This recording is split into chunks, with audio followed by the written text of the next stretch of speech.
So എല്ലാവർക്കും good evening. So നമ്മൾ ഇന്ന് പറയാൻ പോകുന്നത് നമ്മുടെ കമ്പ്യൂട്ടർ എഞ്ചിനീയറിംഗ് ലെക്ചർ പോളിറ്റിനകത്ത് നമ്മുടെ കമ്പ്യൂട്ടർ ബേസ്ഡ് സബ്ജക്റ്റിനകത്ത് വരുന്നൊരു പാർട്ട് മാത്രമാണ് ഈ മൈക്രോ പ്രോസസേഴ്സ് എന്ന് പറയുന്നത്. നെക്സ്റ്റ് നമ്മൾ ഇതിന്റെ ആദ്യം മൈക്രോ പ്രോസസറിന്റെ ഒരു ഇൻട്രൊഡക്ഷൻ, ജസ്റ്റ് ഒരു ഇൻട്രൊഡക്ഷൻ, എന്താണ് മൈക്രോ പ്രോസസർ എന്നുള്ള കാര്യത്തിലേക്കാണ് നമ്മൾ ആദ്യം പോകുന്നത്. സോ മൈക്രോ പ്രോസസർ എന്ന് പറഞ്ഞാൽ നമ്മുടെ മൈക്രോ കമ്പ്യൂട്ടർ, ഇന്ന് നമ്മൾ യൂസ് ചെയ്യുന്ന കമ്പ്യൂട്ടറിന്റെ ആ ഒരു വെർഷനകത്ത് അതിന്റെ ഒരു ഹേർട്ടായിട്ട് വർക്ക് ചെയ്യുന്ന ഒരു പാർട്ടാണ് എന്താന്ന് പറയുക, മൈക്രോ പ്രോസസർ. എന്ന് വെച്ചാൽ ആ ഒരു സിസ്റ്റത്തിനെ കംപ്ലീറ്റ് കൺട്രോൾ ചെയ്യുന്ന എന്തായിരിക്കും, മൈക്രോ പ്രോസസർ ആയിരിക്കും. ഓക്കെ, സോ ഈ ഒരു ഡെഫിനിഷനിൽ നിങ്ങൾ അറിഞ്ഞിരിക്കേണ്ട ഒന്ന് രണ്ട് വേർഡ്സ് ഉണ്ട്, അതിൽ നിന്ന് ക്വസ്റ്റ്യൻ ചോദിച്ചിട്ടുണ്ട്, അതുകൊണ്ടാണ് പറഞ്ഞത്. ഓക്കെ, ആ വേർഡുകൾ ഇതാണ്. സോ അതിന്റെ ഡെഫിനിഷൻ ഞാൻ ആദ്യം ഒന്ന് വായിക്കാം. Micro processor is A controlling unit of A micro computer fabricated on A small chip capable of performing ALU. ALU എന്ന് പറഞ്ഞാൽ നിങ്ങൾക്കറിയാം, അരിത്തമെറ്റിക് ലോജിക് യൂണിറ്റ് ആണ്. എന്ന് വെച്ച് കഴിഞ്ഞാൽ അരിത്തമെറ്റിക് ഓപ്പറേഷൻസും ലോജിക്കൽ ഓപ്പറേഷൻസും പെർഫോം ചെയ്യാൻ കേപ്പബിൾ ആയിട്ടുള്ളതാണ്.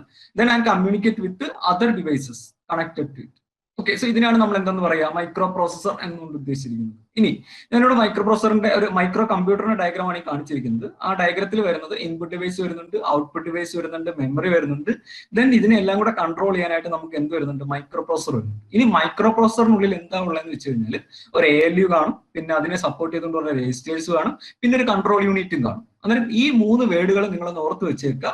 ഒരിക്കൽ ചോദിച്ച ഒരു ക്വസ്റ്റ്യൻ ആയിരുന്നു അത്. ഓക്കെ, മൈക്രോ പ്രോസസറിൽ ഇൻക്ലൂഡ് ചെയ്യാത്ത പാർട്ട് ഏതാണെന്ന് ചോദിച്ചിട്ട് ഈ മൂന്ന് കാര്യങ്ങളും കൂടെ തന്നിട്ട് അതിന്റെ കൂടെ വേറൊരു പാർട്ടും കൂടെ തന്നു. ഓക്കെ, ALU ഉണ്ടായിരുന്നു, ദെൻ മൾട്ടിപ്പിൾ ALU എന്നൊക്കെയാണ് അതിനകത്ത് പറഞ്ഞിരുന്നത്. മൾട്ടിപ്പിൾ ALUs വരാം, രജിസ്റ്റർ അറേ വരാം, കൺട്രോൾ യൂണിറ്റ് വരാം, ദെൻ അവർ വേറെ ഒരു കാര്യം കൂടെ അതിനകത്ത് ഇൻക്ലൂഡ് ചെയ്തു. എന്നിട്ട് ചോദിച്ചു, എനിക്ക് തോന്നുന്നത് മൈക്രോ കൺട്രോളർ, അതായിരുന്നു നാലാമത്തെ ഓപ്ഷൻ. സോ അതായിരുന്നു ആ ഒരു ക്വസ്റ്റ്യൻ. അന്നേരം ഈ ഒരു പോയിന്റ് നിങ്ങൾ ഓർത്ത് വെച്ചേക്കുക, മൈക്രോ പ്രോസസറിൽ ബേസിക്കലി എന്തൊക്കെ കാര്യങ്ങളാണ് ഉള്ളതെന്നുള്ളത്. ഓക്കെ, ALU വരുന്നുണ്ട്, രജിസ്റ്റർ അറേ വരുന്നുണ്ട്, ദെൻ കൺട്രോൾ യൂണിറ്റ് വരുന്നുണ്ട്. ഓക്കെ, സോ നെക്സ്റ്റ് നമ്മൾ പറയാൻ പോകുന്നത് ഈ മൈക്രോ പ്രോസസർ എന്ന് പറയുന്ന ഒരു കൺസെപ്റ്റ് എങ്ങനെയാണ് അത് ഡെവലപ്പ് ചെയ്ത് വന്നത്. ഓക്കെ, അതിൽ നിന്നും നമുക്ക് ക്വസ്റ്റ്യൻസ് എക്സ്പെക്ട് ചെയ്യാനായിട്ടുണ്ട്. എന്താന്ന് വെച്ച് കഴിഞ്ഞാൽ ഏത് ഇയറിലാണ് ഫസ്റ്റ് മൈക്രോ പ്രോസസർ വരുന്നത്? സോ ഫസ്റ്റ് മൈക്രോ പ്രോസസർ വരുന്നത് 1971 ഓക്കെ, ആ മൈക്രോ പ്രോസസറിന്റെ പേര് ഇതാണ്, ഇന്റൽ 4004 ആണ്. ഇതായിരുന്നു ഫസ്റ്റ് ഇൻവെന്റ് ചെയ്ത എന്താണ്, മൈക്രോ പ്രോസസർ എന്ന് പറയുന്നത്. ഇതിനെ ഇൻവെന്റ് ചെയ്ത ആ ഒരു എന്താ പറയുക, സയന്റിസ്റ്റുകൾ ഇവരൊക്കെയാണ് Federico Faggin, Marcian Hoff, Stanley Mazor, Masatoshi Shima. So ഈ ഒരു ക്വസ്റ്റ്യൻ ചോദിച്ചിട്ടില്ല, ആരാണ് ഇൻവെന്റ് ചെയ്തതെന്ന് ഞാൻ ഇതുവരെ എങ്ങും ചോദിച്ച് കണ്ടിട്ടില്ല. പക്ഷെ ഫസ്റ്റ് മൈക്രോ പ്രോസസർ ഏതാണ് എന്നുള്ളൊരു ക്വസ്റ്റ്യൻ വന്നിട്ടുണ്ടായിരുന്നു. Okay, so first micro processor ഇതാണ്, ഇന്റൽ 4004 ആണ്. ഇൻവെന്റ് ചെയ്ത ഇയർ 1971 ഇനി നമ്മൾ പറയാൻ പോകുന്നത് മൈക്രോ പ്രോസസറിന്റെ ജനറേഷനെ കുറിച്ചാണ്. സോ ഫസ്റ്റ് ജനറേഷൻ നിങ്ങൾക്കറിയാം, ഫസ്റ്റ് മൈക്രോ പ്രോസസർ തന്നെ ആയിരിക്കും, ഇന്റൽ 4004 ആണ്. ദെൻ അതിന്റെ എന്താണ്, എത്ര ബിറ്റ് പ്രോസസർ, അതിനകത്ത് യൂസ് ചെയ്യുന്ന ആ ഒരു ഡേറ്റയുടെ കൺസെപ്റ്റ് വെച്ചിട്ടാണ് എന്താന്ന് പറയുക, അതിന് എത്ര ബിറ്റ് ആണെന്നുള്ള കാര്യം പറയാം. ഓക്കെ, സോ അത് 4-bit മൈക്രോ പ്രോസസർ ആയിരുന്നു. ആ ബിറ്റ് എങ്ങനെയാണ് അസ്യൂം ചെയ്യുന്നത്, അല്ലെങ്കിൽ എങ്ങനെയാണ് ആ കാര്യങ്ങൾ എന്നുള്ള കാര്യം നമ്മൾ 8086 എന്താ പറയാ ഡേറ്റാബേസ് ഒക്കെ പറയുമ്പോൾ ഞാൻ അത് ക്ലിയർ ചെയ്ത് പറഞ്ഞുതരാം. സോ നിങ്ങൾ ഇത്ര ഇപ്പൊ ഓർത്ത് വെച്ചേക്കാം, ഫസ്റ്റ് ജനറേഷൻ ഇന്റൽ 4004 ആയിരുന്നു, അത് 4-bit മൈക്രോ പ്രോസസർ ആയിരുന്നു. സെക്കൻഡ് വൺ എന്ന് പറഞ്ഞു കഴിഞ്ഞാൽ അത് ഇന്റൽ 8008 ആയിരുന്നു, അത് 8-bit ആയിരുന്നു. അതിന്റെ നെക്സ്റ്റ് വെർഷൻസ് വന്നിട്ടുണ്ടായിരുന്നു, 8080 വന്നിട്ടുണ്ടായിരുന്നു. ദെൻ എന്താണ് നമ്മൾ പഠിച്ചിട്ടുള്ള 8085, ഇതെല്ലാം ഏത് ജനറേഷനിൽ വിടുന്നതാണ്, സെക്കൻഡ് ജനറേഷനിൽ വിടുന്നതാണ്. ദെൻ തേർഡ് ജനറേഷൻ ആണ് നമ്മൾ പഠിക്കാൻ പോകുന്ന ഇന്റൽ 8086 എന്ന് പറഞ്ഞു കഴിഞ്ഞാൽ ഇതാണ് ഫസ്റ്റ് 16-bit മൈക്രോ പ്രോസസർ. ചിലപ്പോൾ അങ്ങനെ ഒരു ക്വസ്റ്റ്യൻ വരാം, ഫസ്റ്റ് 16-bit മൈക്രോ പ്രോസസർ ഏതാണ് എന്നൊരു ക്വസ്റ്റ്യൻ വന്നു കഴിഞ്ഞാൽ നമ്മുടെ ആൻസർ എന്താണ്, ഇന്റൽ 8086 ആയിരിക്കും. ഓക്കെ, സോ ഇൻട്രൊഡക്ഷൻ പാർട്ടിൽ നിന്ന് ഒരു ക്വസ്റ്റ്യൻ നിങ്ങൾ എന്തായാലും എക്സ്പെക്ട് ചെയ്യുക, അങ്ങനെ ഒരു ക്വസ്റ്റ്യൻ അതിൽ ഉണ്ടായിരിക്കും എക്സാമിനകത്ത്. അതുകൊണ്ടാണ് ഞാൻ ഈ ഏത് ജനറേഷൻ ആണ് അല്ലെങ്കിൽ ഫസ്റ്റ് 16-bit മൈക്രോ പ്രോസസർ ഏതാണ് എന്നുള്ള കാര്യങ്ങളൊക്കെ പറയുന്നത്. ദെൻ ഫോർത്ത് ജനറേഷൻ എന്ന് പറയുമ്പോഴത്തേക്ക് 32-bit മൈക്രോ പ്രോസസർ ആണ്. അതിനകത്ത് വരുന്നത് ഇന്റൽ 80386, 486, 586 അങ്ങനെ പോകുന്നതാണ്. ഓക്കെ, ആ ഒരു ദെൻ 586 അതിനെ നമ്മൾ പെന്റിയം എന്ന് പറയുക. ദെൻ നെക്സ്റ്റ് ജനറേഷനിലാണ് നമ്മൾ ഇപ്പൊ നിൽക്കുന്നത്, ഫിഫ്ത് ജനറേഷൻ ആണ് നിൽക്കുന്നത്. 12 കോർ വരുന്നുണ്ട്, കോർ i3 വരുന്നുണ്ട്, കോർ i5, ഇതെല്ലാം 64-bit മൈക്രോ പ്രോസസർ ആണ്. നിങ്ങൾക്കറിയാം നിങ്ങളുടെ സിസ്റ്റത്തിന്റെ എന്താ പറയുന്നത് എത്ര ബിറ്റ് ആണെന്ന് ചോദിച്ചാൽ നിങ്ങൾ ആൻസർ പറയുക 64. ചിലപ്പോൾ പഴയ സിസ്റ്റം ആണെങ്കിൽ എന്താ പറയുക 32, ആ ഒരു റേഞ്ച് ആയിരിക്കും നിങ്ങൾ പറയുക. ഓക്കെ, സോ ഇത്രയും കാര്യങ്ങളാണ് ഇതിന്റെ ഇൻട്രൊഡക്ഷനിൽ വരുന്നത്. ഇപ്പൊ നമ്മൾ മൈക്രോ പ്രോസസറിന്റെ ബേസിക് കാര്യങ്ങൾ പറഞ്ഞു. 1971 എന്ത് ചെയ്യുക, ഇൻവെന്റ് ചെയ്തത് ഇന്റൽ 4004 ആയിരുന്നു. ഓക്കെ, സോ എവിടെയെങ്കിലും നിങ്ങൾക്കൊരു ക്ലിയർ ആവാതെ വരുവാണെങ്കിൽ നിങ്ങൾ അൺമ്യൂട്ട് ചെയ്തിട്ട് ചോദിക്കുക. ഓക്കെ, അതിൽ മടിക്കരുത്. നെക്സ്റ്റ് വൺ നമ്മൾ ഫോക്കസ് ചെയ്തിരിക്കുന്ന നമ്മുടെ 8086 മൈക്രോ പ്രോസസർ ആണ് ഇനി പറയാൻ പോകുന്നത്. സോ ഈ ഒരു മൈക്രോ പ്രോസസറിനെ വേറൊരു പേരിലും കൂടെ അറിയപ്പെടുന്നുണ്ട്. APX 80 അല്ലെങ്കിൽ 86 ആ ഒരു പേരിലും എന്ത് അറിയപ്പെടുന്നുണ്ട്? നമ്മുടെ 8086 അറിയപ്പെടുന്നുണ്ട്. ഇതാണ് ഫസ്റ്റ് 16-ബിറ്റ് മൈക്രോ പ്രോസസർ. ഓക്കെ, ഇത് റിലീസ് ചെയ്തിരിക്കുന്നത് ഇന്റൽ കമ്പനിയാണ്. റിലീസ് ചെയ്ത ഇയർ എന്ന് പറഞ്ഞു കഴിഞ്ഞാൽ 1978 അതും ക്വസ്റ്റ്യൻ ചോദിച്ചിട്ടുണ്ട്, ഏത് ഇയറിലാണ് നമ്മുടെ 8086 മൈക്രോ പ്രോസസർ റിലീസ് ചെയ്തിട്ടുള്ളത്? 1978. ഓക്കെ, ഇതൊരു 16-ബിറ്റ് മൈക്രോ പ്രോസസർ ആണ്. ദെൻ അടുത്തത് ഇമ്പോർട്ടന്റ് ക്വസ്റ്റ്യൻ ആണ്, ഇതിനകത്ത് ഡാറ്റാബേസിന്റെ സൈസ് എത്രയാണ്? ഡാറ്റാബേസിന്റെ സൈസ് 16-ബിറ്റ് ആണ്. ഓക്കെ, നെക്സ്റ്റ് ക്വസ്റ്റ്യൻ ഇതായിരുന്നു. നെക്സ്റ്റ് പോയിന്റ് ഇതാണ്. ഇതിനകത്ത് അഡ്രസ് ലൈൻ അല്ലെങ്കിൽ അഡ്രസ് ബസ് എന്ന് നമ്മൾ പറയും. അഡ്രസ് ബസിന്റെ സൈസ് എത്രയാണെന്ന് ചോദിച്ചു കഴിഞ്ഞാൽ ആൻസർ ഇതാണ്, 20-ബിറ്റ്. ഓക്കെ, മാറിപ്പോരുത്. ഡാറ്റാബേസ് 16-ബിറ്റും അഡ്രസ് ബിറ്റ് എത്ര ബിറ്റ് ആണ്? 20-ബിറ്റും ആണ് വരുന്നത്. ഓക്കെ, എന്താന്ന് വെച്ച് കഴിഞ്ഞാൽ ഇതിന് ആക്സസ് ചെയ്യാൻ പറ്റുന്ന മെമ്മറിയുടെ മാക്സിമം സൈസ് എത്രയാണ്? ഓക്കെ, അതെങ്ങനെയാണ് നമ്മൾ കണ്ടുപിടിക്കാന്ന് 2/20 എടുത്താൽ മതി. അങ്ങനെയാണെങ്കിൽ അതിന്റെ ആൻസർ എത്ര ആയിരിക്കും? 1 MB ആയിരിക്കും. അറിയില്ല, വോയിസ് കട്ട് ആവുന്നുണ്ട് ഇടയ്ക്ക്. ഓക്കെ, എന്തെങ്കിലും നെറ്റ് ഇഷ്യൂസ് വന്നായിരിക്കാം. ഇനി ഒന്ന് നോക്കാം, എവിടെയെങ്കിലും ഇഷ്യൂ വരുവാണെങ്കിൽ ഒന്ന് പറ, അല്ലെങ്കിൽ നിങ്ങളൊന്ന് റീസ്റ്റാർട്ട് ചെയ്ത് നോക്കാമോ നിങ്ങളുടേത്? ബാക്കിയുള്ളവർക്ക് ഇഷ്യൂ വരുന്നുണ്ട്.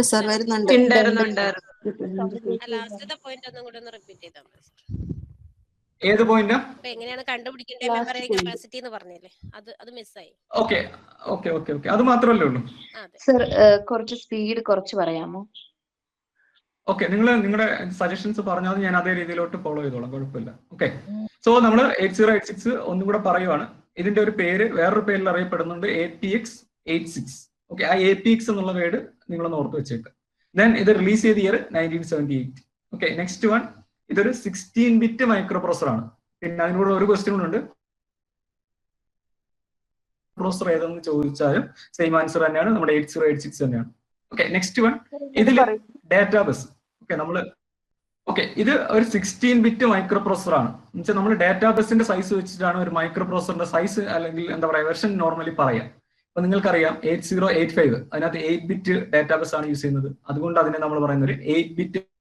ഓക്കെ, ദെൻ നമ്മുടെ ഈ 8086 എന്ന് പറയും, ഇതൊരു 16-ബിറ്റ് മൈക്രോ പ്രോസസർ ആണ്. ഇതിന്റെ ഡാറ്റാബേസിന്റെ സൈസ് 16-ബിറ്റ് ആണ്, അത് ഇമ്പോർട്ടന്റ് ആണ്, മാർക്ക് ചെയ്ത് വെച്ചേക്കുക. ദെൻ നെക്സ്റ്റ് വൺ, ഇതിന്റെ അഡ്രസ് ലൈൻ അല്ലെങ്കിൽ അഡ്രസ് ബസിന്റെ സൈസ് എന്ന് പറഞ്ഞാൽ 20-ബിറ്റ് ആണ്. ഓക്കെ, ഇനി ആ 20-ബിറ്റ് വെച്ചിട്ടാണ് നമ്മൾ ഇതിനെ ആക്സസ് ചെയ്യാൻ പറ്റുന്ന മാക്സിമം മെമ്മറി കാൽക്കുലേറ്റ് ചെയ്യുന്നത്. അതെങ്ങനെയാന്ന് വെച്ച് കഴിഞ്ഞാൽ ഓക്കെ, സോ അതെങ്ങനെയാന്ന് വെച്ച് കഴിഞ്ഞാൽ നമുക്ക് തന്നിരിക്കുന്ന എത്രയാണ്? അഡ്രസ് ബസിന്റെ സൈസ് 20-ബിറ്റ് ആണ്. അങ്ങനെയാണെങ്കിൽ അതിന് ആക്സസ് ചെയ്യാൻ പറ്റുന്ന മാക്സിമം മെമ്മറി എന്ന് പറഞ്ഞു കഴിഞ്ഞാൽ 2/20 ആയിരിക്കും. 2/20 എന്ന് പറഞ്ഞാൽ എത്രയാണ്? 1 MB ആയിരിക്കും അത്. ഓക്കെ, സോ ആ ഒരു പോയിന്റും കൂടെ ഓർത്ത് വെച്ചേക്ക്. എന്താണ് ഇതിന് ആക്സസ് ചെയ്യാൻ പറ്റുന്ന 8086 ആക്സസ് ചെയ്യാൻ പറ്റുന്ന മെമ്മറി സൈസ് എന്ന് പറഞ്ഞാൽ എത്രയാണ്? 1 MB ആണ്. ഓക്കെ, ഇതേ രീതിയിൽ നിങ്ങളുടെ ഒരിക്കൽ ഇപ്പോൾ ഒരു പ്രോസസർ തന്നിട്ട് പറയുകയാണ് അതിന്റെ എന്താ പറയാ അഡ്രസ് ബസിന്റെ സൈസ് 16-ബിറ്റ് ആണെങ്കിൽ നിങ്ങൾ എന്ത് കാൽക്കുലേറ്റ് ചെയ്താൽ മതി? 2/16 കാൽക്കുലേറ്റ് ചെയ്താൽ മതി. ഓക്കെ, നെക്സ്റ്റ് വൺ നമ്മൾ പറയുന്നത് എന്താണെന്ന് വെച്ച് കഴിഞ്ഞാൽ ഓക്കെ, നമുക്ക് 3 വെർഷനിൽ, സോ നമ്മൾക്ക് 3 വെർഷനിൽ 3 വെർഷനിൽ നമുക്ക് എന്ത് വരുന്നുണ്ട്? നമ്മുടെ മൈക്രോ പ്രോസസർ 8086 വരുന്നുണ്ട് 3 വെർഷനിൽ. ഇതും ചോദിച്ചിട്ടുള്ള ക്വസ്റ്റ്യൻ ആണ്, എത്ര വെർഷൻ ഉണ്ടെന്നുള്ള കാര്യം. അത് എന്തിന്റെ ബേസിലാന്ന് വെച്ച് കഴിഞ്ഞാൽ അതിന് കൊടുക്കുന്ന ക്ലോക്ക് സ്പീഡിന്റെ ബേസിലാണ്. ക്ലോക്ക് സ്പീഡ് അല്ലെങ്കിൽ നമ്മൾ അതിനെ ക്ലോക്ക് റേറ്റ് എന്ന് പറയും. ഓക്കെ, ക്ലോക്ക് റേറ്റിന്റെ ബേസിൽ നമുക്ക് 3 വെർഷൻ എന്താണ് 8086 അവൈലബിൾ ആണ്. ഫസ്റ്റ് വൺ 8086 നോർമൽ, അതിൽ കൊടുക്കുന്ന ക്ലോക്കിന്റെ സൈസ് എന്ന് പറഞ്ഞു കഴിഞ്ഞാൽ 5 MHz ആയിരിക്കും. Second one 8086 second version, then അത് 8 MHz ആയിരിക്കും. ദെൻ C80861 ഇതിന്റെ സൈസ് 10 ആയിരിക്കും. ഇവിടെ നിങ്ങൾ ക്വസ്റ്റ്യൻ എക്സ്പെക്ട് ചെയ്യേണ്ടത് എന്താന്ന് വെച്ച് കഴിഞ്ഞാൽ, ഒന്ന് നിങ്ങളോട് ചോദിക്കുവാണ് 8086ന്റെ എന്താണ് ക്ലോക്ക് സ്പീഡ് എത്ര എന്ന് വെച്ച് കഴിഞ്ഞാൽ നിങ്ങൾക്ക് ആൻസർ എത്ര പറയാം? 5 MHz എന്ന് പറയാം. ഇതൊരു ആൻസർ ആണ്. ഓക്കെ, ഇനി നിങ്ങളോട് അടുത്ത ക്വസ്റ്റ്യൻ ചോദിക്കുകയാണ് 8086 കൊടുക്കാൻ പറ്റുന്ന ക്ലോക്ക് സ്പീഡിന്റെ റേഞ്ച് എത്രയാണെന്ന് ചോദിച്ചു കഴിഞ്ഞാൽ നിങ്ങൾക്ക് പറയാൻ പറ്റുന്നത് 5 to 10 MHz ആണ്. ഈ 2 ക്വസ്റ്റ്യനും ഇതിൽ നിന്ന് വരാൻ ചാൻസ് ഉള്ളതാണ്. ഓക്കെ, 8086 എന്ന് മാത്രം തരുവാണെങ്കിൽ 5 മെഗാഹെഡ്സും ദെൻ അല്ല അതിന്റെ റേഞ്ച് ക്ലോക്ക് സ്പീഡിന്റെ റേഞ്ച് അല്ലെങ്കിൽ എന്താ പറയാ നമ്മുടെ 8086 അപ്ലൈ ചെയ്യാൻ പറ്റുന്ന ക്ലോക്ക് സ്പീഡിന്റെ റേഞ്ച് ആണ് നിങ്ങളോട് ചോദിക്കുന്നതെന്നുണ്ടെങ്കിൽ അവിടെ നമ്മൾ പറയേണ്ടത് 5 to 10 മെഗാഹെഡ്സ് ആണ് നമ്മൾ പറയേണ്ടത്. ഇത്രയും കാര്യങ്ങൾ ഓർക്കുക. 1978 8086 ഡെവലപ്പ് ചെയ്തത് അല്ലെങ്കിൽ റിലീസ് ചെയ്തത്. APX 86 എന്നൊരു പേരും കൂടി ഇതിനുണ്ട്. ദെൻ ഇതൊരു 16 ബിറ്റ് മൈക്രോ പ്രോസസർ ആണ്. 16 ബിറ്റ് ഡാറ്റാബേസ് ഉള്ളത് കൊണ്ടാണ് ഇതിനെ 16 ബിറ്റ് മൈക്രോ പ്രോസസർ എന്ന് പറഞ്ഞു കഴിഞ്ഞാൽ പറയുന്നത്. ദെൻ അടുത്തത് ഇതൊരു 20 ബിറ്റ് അഡ്രസ് ലൈൻ ആണ് ഇതിനകത്ത് യൂസ് ചെയ്യുന്നത്. അതുകൊണ്ട് തന്നെ ഇതിന് ആക്സസ് ചെയ്യാൻ പറ്റുന്ന മെമ്മറിയുടെ സൈസ്, ഫുൾ മെമ്മറിയുടെ സൈസ് 1 MB ആണ്. ദെൻ 3 വെർഷനിൽ ഇത് നമുക്ക് അവൈലബിൾ ആണ്. വെർഷൻ 1 5 മെഗാഹെഡ്സ് ക്ലോക്ക് കൊടുക്കുന്നത്, വെർഷൻ 2 8 മെഗാഹെഡ്സ്, വെർഷൻ 3 10 മെഗാഹെഡ്സ്. ഓക്കെ, സോ നമ്മളിനി നെക്സ്റ്റ് നമ്മളിപ്പം ഓക്കെ നമ്മൾ ഈ കൊടുക്കുന്ന വർക്ക് ചെയ്യുന്ന ഇൻസ്ട്രക്ഷൻ നമ്മുടെ പ്രോസസറിനുള്ളിലാണ് വർക്ക് ചെയ്യുന്നത്. ദെൻ നമ്മൾ കൊടുക്കുന്ന ഇൻപുട്ട് എന്ന് പറഞ്ഞു കഴിഞ്ഞാൽ അതെന്തായിരിക്കും, നമ്മൾ ഔട്ട്സൈഡ് വേൾഡിൽ നിന്നായിരിക്കും കൊടുക്കുക. ഓക്കെ, നമ്മുടെ കീബോർഡ് അങ്ങനെയുള്ളതിൽ നിന്നായിരിക്കും നമ്മൾ ഇൻപുട്ട് കൊടുക്കുന്നത്. ആ സമയത്ത് രണ്ടിന്റെയും ക്ലോക്ക് സ്പീഡ് ഡിഫറൻറ്റ് വരുവാണെങ്കിൽ ഇത് ചിലപ്പം വർക്ക് ചെയ്യാതെ വരും, ക്ലാഷ് വരും. അതുകൊണ്ട് എന്ത് ചെയ്യുമെന്ന് പറഞ്ഞാൽ നമ്മളൊരു എക്സ്റ്റേണൽ ക്ലോക്ക് ആണ് ഇതിനകത്ത് അപ്ലൈ ചെയ്യുന്നത്. ക്ലിയർ ആണോ?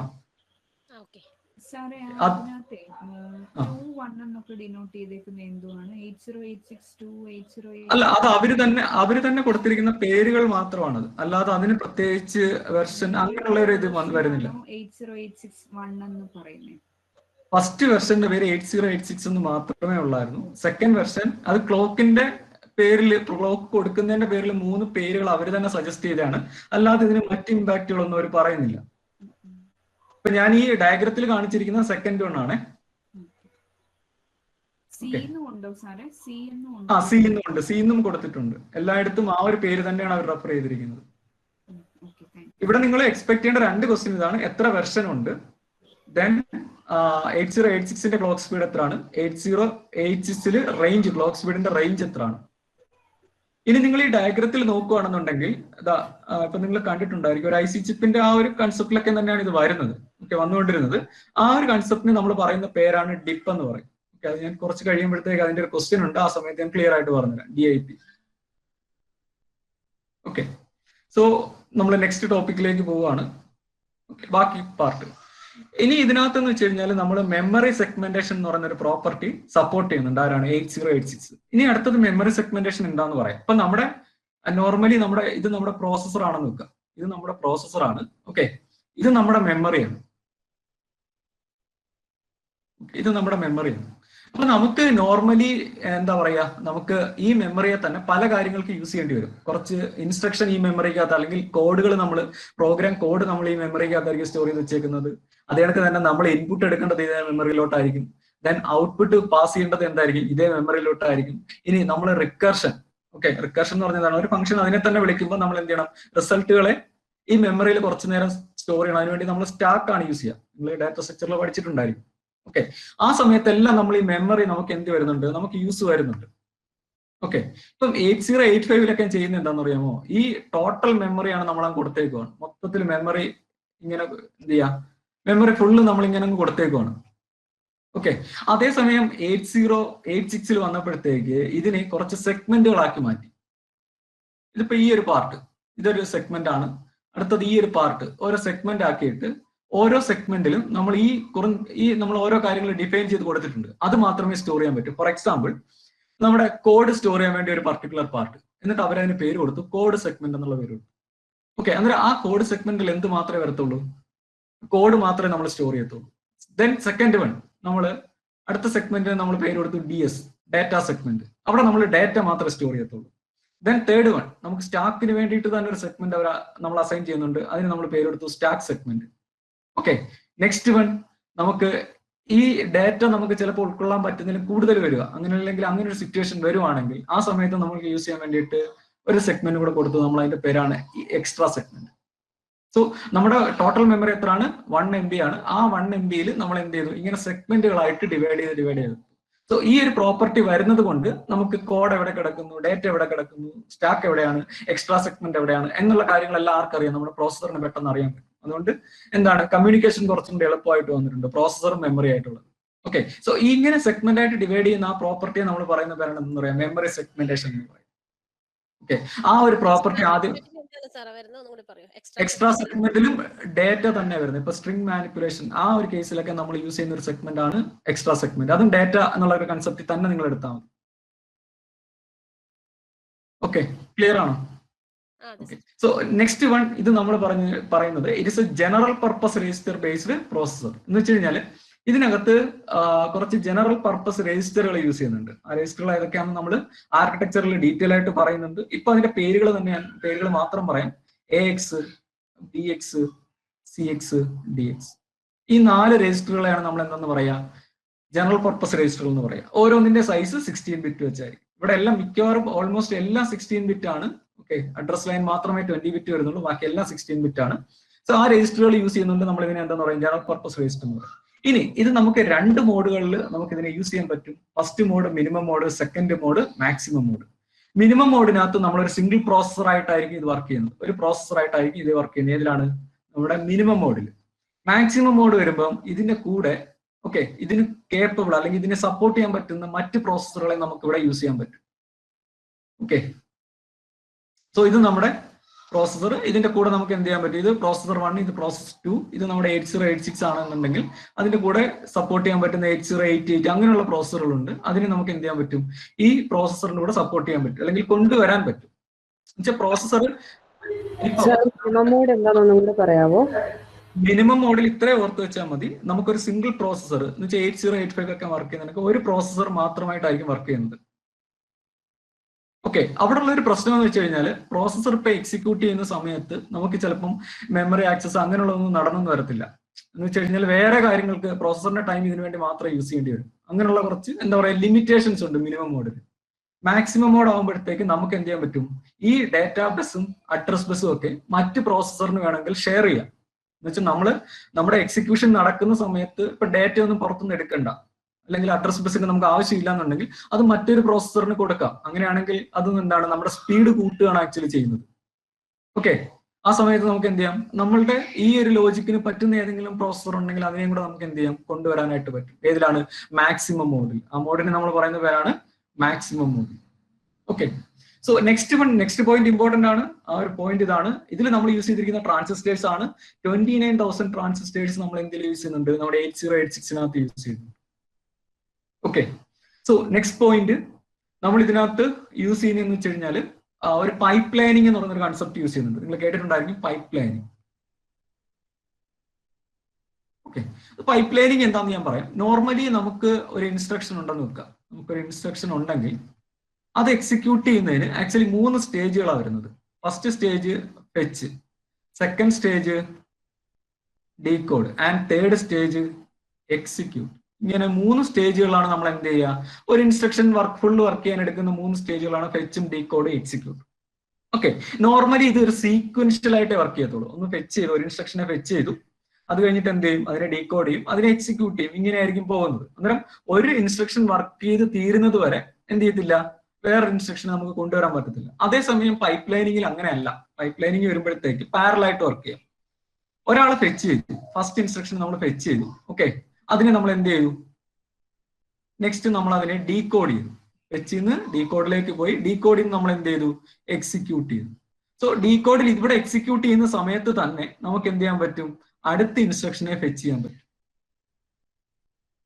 ഓക്കെ, സോ അതുകൊണ്ട് നമുക്ക് എന്ത് ചെയ്യാൻ പറ്റും, കുറച്ചും കൂടെ നമുക്ക് ടൈം സേവ് ചെയ്യാൻ പറ്റും. എന്ന് വെച്ചാൽ അടുത്ത ഇൻസ്ട്രക്ഷൻ എക്സിക്യൂട്ട് ചെയ്യുന്ന സമയത്ത്, നെക്സ്റ്റ് ഇൻസ്ട്രക്ഷൻ എക്സിക്യൂട്ട് ചെയ്യുന്ന സമയത്ത് അടുത്ത ഇൻസ്ട്രക്ഷൻ എന്ത് ചെയ്യാൻ പറ്റും. ഇപ്പൊ ഒരു ഇൻസ്ട്രക്ഷൻ എക്സിക്യൂട്ട് ചെയ്യാൻ വെക്കുക, ആ സമയത്ത് അടുത്ത ഇൻസ്ട്രക്ഷൻ എന്താവും, ഫെച്ചിൽ വരും, ഫെച്ച് ചെയ്തുകൊണ്ട് വരും.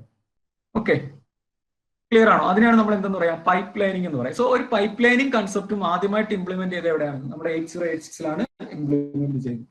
ഇനി ആ ഒരു കാര്യം ഓർത്ത് വെച്ചേക്കുക. അവിടെ ഫെച്ച് എക്സിക്യൂട്ട്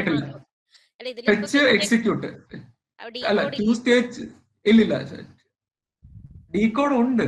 പക്ഷെ പൈപ്പ് ലൈനിങ്ങിനകത്ത് ഈ 2 സ്റ്റേജിൽ മാത്രമേ എന്ത് ചെയ്യുന്നുള്ളൂ, നമ്മൾ പൈപ്പ് ലൈനിങ് അപ്ലൈ ചെയ്യുന്നുള്ളൂ. എന്ന് വെച്ചാൽ ഒരെണ്ണം എക്സിക്യൂട്ട് ചെയ്യുന്ന സമയത്ത് മറ്റൊരാളെ എന്ത് ചെയ്യണം, ഫെച്ച് ആണ് ചെയ്യുന്നത്. നിങ്ങൾ ചോദിച്ച രീതിയിലാണെങ്കിൽ ഇല്ല ഒന്നും ചെയ്യുന്നില്ല. അതുകൊണ്ട് തന്നെയാണ് ഇവിടെ പറഞ്ഞേക്കുന്നത്, ആ ഒരു പോയിന്റ് മാർക്ക് ചെയ്ത് വെച്ചിരിക്കുന്നത് 2 സ്റ്റേജ് പൈപ്പ് ലൈനിങ് എന്ന് പറഞ്ഞേക്കുന്നത്, ആ ഒരു പ്രോപ്പർട്ടി. നിങ്ങൾ പറഞ്ഞ കൺസെപ്റ്റിലാണെങ്കിൽ കുറച്ചും കൂടെ നമുക്ക് സ്പീഡ് ഇംപ്രൂവ് ചെയ്യാനായിട്ട് പറ്റും. പക്ഷെ അത് ഇവിടെ ഇംപ്ലിമെന്റ് ചെയ്തിട്ടില്ലായിരുന്നു. ദെൻ നെക്സ്റ്റ് വൺ ആണ് നമുക്ക് ഇതിനകത്ത് എത്ര ഇന്ററപ്റ്റ്സ് വരുന്നുണ്ടെന്നുള്ള കാര്യം. 256 ഇന്ററപ്റ്റ്സ് വരുന്നുണ്ട്. ഇത് ക്വസ്റ്റ്യൻ ചോദിച്ചാൽ ആ നമ്പർ ഓർത്ത് വെച്ചേക്കാം, 256. ഓക്കെ, നെക്സ്റ്റ് പോയിന്റ്, ഒരു പോയിന്റ് കൂടെ ആകുമ്പോൾ നമ്മുടെ ഏകദേശം ഒരു ഇൻട്രഡക്ഷൻ ആവുന്നുണ്ട്. ഓക്കെ, അടുത്ത പോയിന്റ് ഇതാണ്. നമ്മളുടെ ഇതിനകത്ത് മാക്സിമം എത്ര IO ഡിവൈസസിനെ നമുക്ക്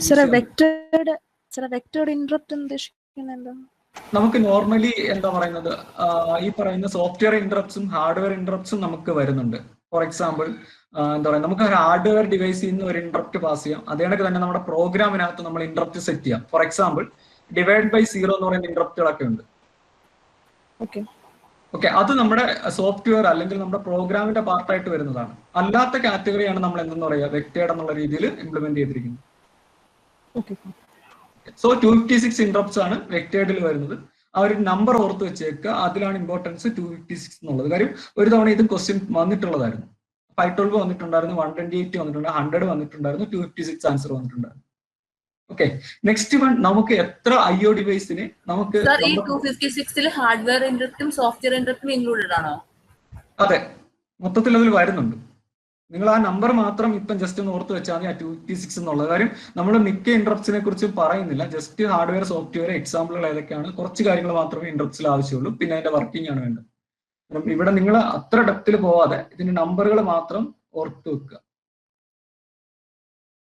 കാര്യം ഒന്നുകിൽ ചോദിക്കുന്ന ഇന്ററപ്റ്റ്സിന്റെ ടൈപ്പ് ആയിരിക്കും ചോദിക്കുക, അല്ലെങ്കിൽ ഈ നമ്പർ ആയിരിക്കും അതിൽ നിന്ന് വരാനുള്ള ചാൻസ് ഉള്ള ക്വസ്റ്റ്യൻ.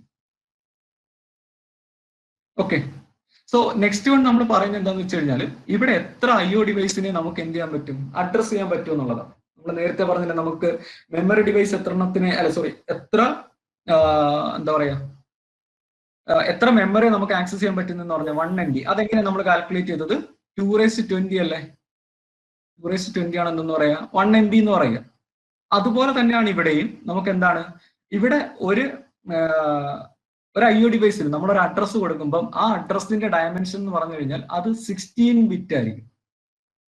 16 ബിറ്റ് ആയിരിക്കും എന്തെന്ന് പറയാം, നമ്മളൊരു IO ഡിവൈസിന് എന്തായിട്ട് കൊടുക്കുക, അഡ്രസ്സ് സ്പെസിഫൈ ചെയ്യുമ്പോൾ 16 ബിറ്റ് അഡ്രസ് ആണ് കൊടുക്കുക. അതുകൊണ്ട് തന്നെ നമുക്ക് 2⁻16 ഡിവൈസുകളെ നമുക്ക് എന്ത് ചെയ്യാം, അഡ്രസ് ചെയ്യാൻ പറ്റും മാക്സിമം. ഓക്കെ, ആ ഒരു പോയിന്റ് കൂടെ ഓർത്ത് വെച്ചേക്ക്. ഇത് അങ്ങനെ ചോദിച്ചു കണ്ടിട്ടില്ല, എന്നാലും നമ്മളുടെ ഒരു സാറ്റിസ്ഫാക്ഷന് വേണ്ടി നമ്മൾ ഓർത്ത് വെച്ചേക്കും. ഓക്കെ, ഇത്രയും കാര്യങ്ങളാണ് അതിനകത്ത് ബേസിക്കലി വരുന്നത്. Okay, so memory segmentation support ചെയ്യുന്നുണ്ട്. ജനറൽ പർപ്പസ് ബേസ്ഡ് രജിസ്റ്റർ ആണ്. മിനിമം മാക്സിമം മോഡ് 2 മോഡുകൾ നമുക്ക് ഇതിനെ വർക്ക് ചെയ്യിക്കാം. 29,000 അത് ഇമ്പോർട്ടന്റ് ആണ്, ക്വസ്റ്റ്യൻ ചോദിച്ചിട്ടുള്ളതാണ്. 29,000 ട്രാൻസിസ്റ്റർ നമുക്ക് ഇതിനകത്ത് അവൈലബിൾ ആണ്. 2 സ്റ്റേജ് പൈപ്പ് ലൈനിങ് ആണ് ഇതിനകത്ത് ഇംപ്ലിമെന്റ് ചെയ്യുന്നത്. First stage fetch, next execute. Then 256 vectored input interrupts നമുക്ക് ഇതിനകത്ത് അവൈലബിൾ ആണ്. നെക്സ്റ്റ് വൺ, മാക്സിമം എത്ര IO ഡിവൈസിന് നമുക്ക് ഇതിനകത്തോട്ട് ഇൻക്ലൂഡ് ചെയ്യാൻ പറ്റും എന്നുള്ള രീതിയിലാണ്. എന്നുവെച്ചാൽ കണക്ട് ചെയ്യുന്ന മീനിങ്ങിലല്ല ഞാൻ പറഞ്ഞിരിക്കുന്നത്, എത്ര എണ്ണത്തിനെ അഡ്രസ് ചെയ്യാൻ പറ്റും എന്നുള്ളതാണ്. സോ 65,536 എന്ന് വെച്ചാൽ 2⁻16 എന്നുള്ള മീനിങ്ങിലാണ് എടുത്തിരിക്കുന്നത്. ഓക്കെ, നെക്സ്റ്റ് നമ്മൾ പോകുന്നത് ഈ ഒരു പാർട്ടിയിൽ നിന്ന് നിങ്ങൾക്ക് ചോദിക്കാൻ ചാൻസ് ഉള്ള ക്വസ്റ്റ്യൻസ് ഏതൊക്കെയാണെന്നാണ്. ഓക്കെ, ഫസ്റ്റ് ക്വസ്റ്റ്യൻ ഇതാണ്. A micro processor is that circuit that functions as the CPU of the computer. ആർക്കെങ്കിലും ഒരാൾക്കൊന്ന് ആൻസർ പറയാം, 1-2 പേർക്ക്. ആൻസർ ഓപ്ഷൻ വന്നിരിക്കുന്നത് ഇലക്ട്രോണിക് വന്നിട്ടുണ്ട്, മെക്കാനിക്കൽ വന്നിട്ടുണ്ട്, ഇന്റഗ്രേറ്റിംഗ് വന്നിട്ടുണ്ട്, പ്രോസസിംഗ്. ആക്ച്വലി ഇതിന്റെ മതി. സോ ആക്ച്വലി ഞാനും ആദ്യം കരുതിയത് ഇന്റഗ്രേറ്റിംഗ് ആയിരിക്കും ആൻസർ വരുന്നതെന്നാണ്. ആക്ച്വലി അതിന്റെ ആൻസർ അങ്ങനെയല്ല, ഇലക്ട്രോണിക് എന്നാണ്. ഓക്കെ, അത് തെറ്റിപ്പോകാൻ നോക്കുക. ഇലക്ട്രോണിക് സർക്യൂട്ട് എന്നുള്ള മീനിങ് ആണ് ആൻസർ അതിന്റെ. Okay, second one, which is the microprocessor comprises. എന്തൊക്കെയാണ് മൈക്രോപ്രോസസറിൽ വരുന്നത്? Register section, ALU, control unit, all of this. ഇത് നിങ്ങൾക്ക് ആൻസർ ചെയ്യാൻ പറ്റും. മറ്റേത് ഒരു ടെസ്റ്റ് വരുന്നത് കൊണ്ടാണ് ഞാൻ ആ ആൻസർ പറഞ്ഞത്, ഇലക്ട്രോണിക് ആണ് എന്നുള്ള കാര്യം ആൻസർ പറഞ്ഞത്. ഓക്കെ, നമ്മൾ കണ്ടു കഴിഞ്ഞാൽ ഇന്റഗ്രേറ്റിംഗ് ആണെന്ന് ചിലപ്പോൾ ആലോചിച്ചു. Next one, the first microprocessor was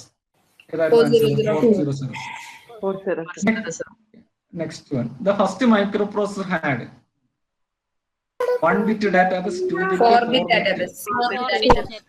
4-bit database. Okay. So next one, in 8086 microprocessor, the address bus is dash bit wide. 20 bit. 20 bit. Address bus is 20 bit. In which year 8086 microprocessor was introduced? 1971. Okay, 1978 78. ആണ് answer. 1970. 8086ഉം 1971 എന്ന് പറയുന്നത് ഏതായിരുന്നു? നമ്മുടെ first micro processor ആയിട്ടുള്ള 400. So അത് മാറിപ്പോകുന്നു. So ഇത്രയാണ്. ഇനി അടുത്ത ക്വസ്റ്റ്യൻസ് വരുന്നുണ്ട്. In 1978, Intel introduced the 16-bit microprocessor 8086, now called as, എന്താണ് ഇപ്പൊ അതിന് പറയുന്ന പേര്? So the answer APX 80 എന്നുള്ളതാണ് ഇപ്പൊ അതിന് പറയുന്ന പേര്. Then next question, the dash address of a memory is a 20-bit address for the 8086 microprocessor. എന്തായിരിക്കും ഇതിന്റെ ആൻസർ എന്ന് പറയുന്നത്? Physical. ആൻസർ കറക്റ്റ് ആണ്, ഫിസിക്കൽ. ഇല്ല, ഫിസിക്കൽ ആണ് അതിന്റെ ആൻസർ. 2/20 എന്ന് പറയുന്നത് എന്താണ്? 2/20 എന്ന് പറയുന്നത് 1 MB ആണ്. Okay, 1 MB. ആ 1 MB എന്ന് പറഞ്ഞു കഴിഞ്ഞാൽ നമ്മുടെ 8086 സപ്പോർട്ട് ചെയ്യാൻ പറ്റുന്ന മാക്സിമം മെമ്മറി എന്ന് പറയുന്നത് എന്താണ്? ഫിസിക്കൽ തന്നെ. അത് നമ്മളുടെ ഡിഫറൻസ് എന്ന് പറയൂ സാറേ, ഫിസിക്കൽ മെമ്മറിയും. ഓക്കെ, ലോജിക്കൽ എന്ന് പറയുമ്പോൾ നമ്മൾ ഇതിനകത്ത് എല്ലാം 16 ബിറ്റ് എന്നാ പറയുന്നത്. ഓക്കെ, ഞാൻ അതിന്റെ ആർക്കിടെക്ചർ വരുമ്പോൾ ക്ലിയർ ആയിട്ട് പറഞ്ഞാൽ മതി. അങ്ങനെ ആ ഡയഗ്രാം എല്ലാം കൂടെ വെച്ച് പറഞ്ഞുതരാം എങ്ങനെയാണ് ലോജിക്കൽ, എങ്ങനെയാണ് ഫിസിക്കൽ എന്നുള്ളത്. ആ സമയത്തൊന്ന് പറഞ്ഞുതരാം, മുന്നോട്ട് പോവില്ല. ഓക്കെ, ഇനി അടുത്ത ക്വസ്റ്റ്യൻ ഇതാണ്. 8086 contains dash transistors. 29,000. Next one, a 20-bit address bus allows access to a memory of capacity 1 MB. Okay, then this question, the number of address and data lines of 8086. 26.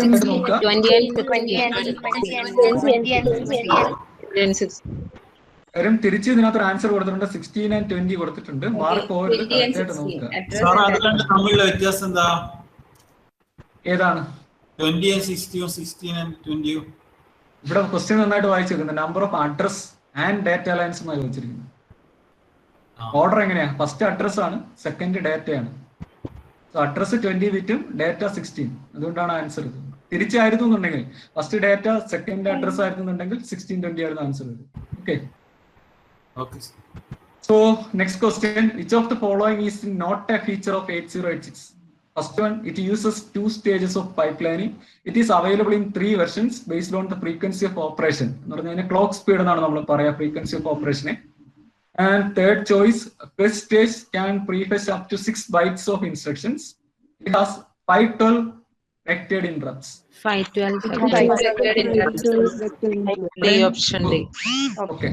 Question നന്നായിട്ട് വായിച്ച് നോക്കിയിട്ട് മുന്നോട്ട് ആവും. Not A feature എന്നാണ് ചോദിക്കുക. എന്നിട്ട് നമുക്കറിയാം വെക്റ്റേഡ് ഇന്ററപ്റ്റ്സിന്റെ എണ്ണം 256 ആണ്. അതുകൊണ്ട് ഇതാണ് ആൻസർ ആയിട്ട് വരുന്നത്. 512 ആണ് ഇവിടെ കൊടുത്തത്. ആക്ച്വൽ ആൻസർ എത്ര ആയിരുന്നു? 256 ആയിരുന്നു വരേണ്ടത്.